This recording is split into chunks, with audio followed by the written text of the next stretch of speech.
Okay, so it is Tuesday, the 26th of December, as I'm talking, and here are the three big stories for today. So it appears that the Russians have captured this key city near Donetsk.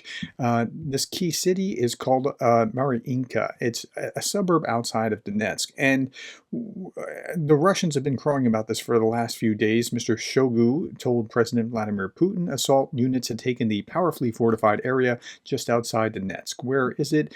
It is right here. Here's the Donetsk city, so it's a suburb to the west. But there's more to the story, as there usually is. And so here, Commander-in-Chief Valery Zaluzhny said, therefore, Mariinka, which has been holding on for almost 2 years, began street by street, then house by house. As of today, our troops are still in the northern part of it. Our troops have prepared a defensive line behind the settlement, but I can say that this settlement no longer exists. So they haven't overrun the enemy, they just destroyed all the buildings in the path. And so that's how they're proceeding with the war. And so you just have to understand that's what's going on. Okay, I woke up this morning and I saw these headlines about the Ukrainian airstrike that damages Russian naval ship in Crimea. And this is the ship, and here's another picture of what it looked like.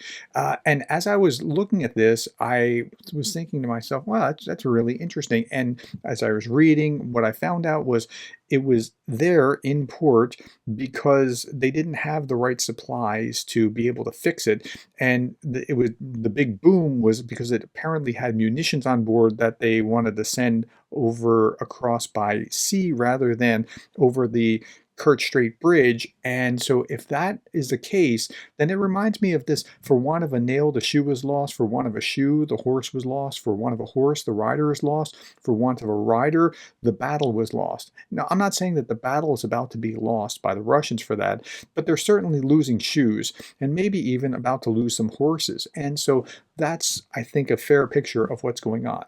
Incidentally, Ukraine says it has destroyed 15 Russian naval vessels in the Black Sea during the war as of November 17th, so this would be the 16th.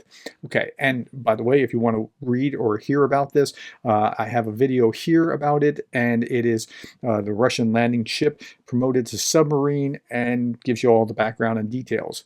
Third big story is actually what we did on Christmas Day. I had this video. Do not miss this. So I'm working with Greg Terry to get donations sent directly to him to get to the front lines, to get out there. If you're not familiar with Greg Terry, you should be. This guy has forgotten more about Ukraine than I know. And here we did a follow-up about how much money was raised on Christmas, how much in donations, that sort of thing. And we're going to keep at this for the next few days.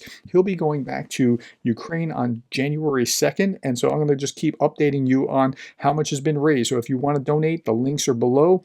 Thank you for your time. Thank you for your attention. Thank you for the likes, the shares, the subscribes, and thank you for being the kind of person that cares about Ukraine.